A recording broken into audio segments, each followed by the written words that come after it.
अगर ऐतराज है इस जमाने को दो दीवानों के जीने से, अगर ऐतराज है इस जमाने को दो दीवानों के जीने से, तो ऐ खुदा हटा दे इस दिल का सिस्टम सीने से।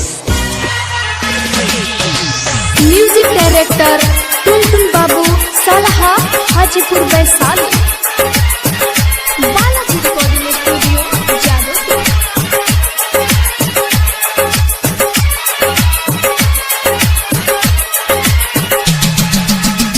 Presented by Anshu Bala music. छोड़बू तो दीवाना कवना मोर के होई, छोड़बू तो दीवाना कवना मोर के होई।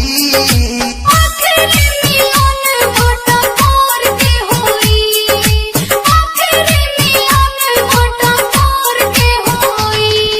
हमर नाही भइले त तोर के होई, हमर नाही भइले त तोर के होई।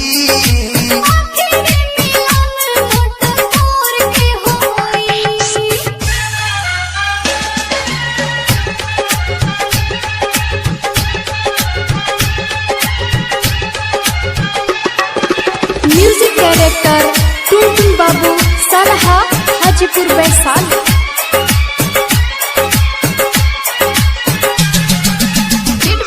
अंशु बाला म्यूजिक।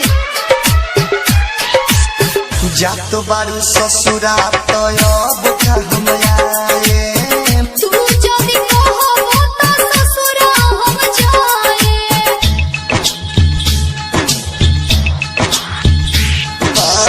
जात बारू ससुरा तो अब का हम आए।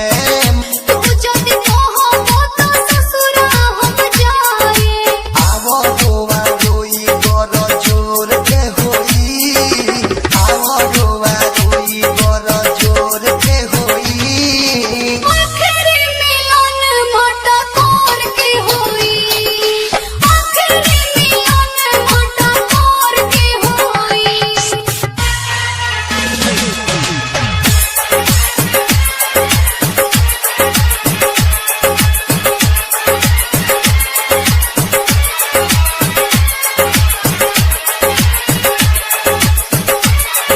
Balaji recording studio Jadavpur.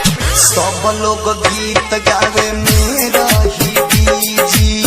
पिपरा त चली आई हो मिलल रही जी।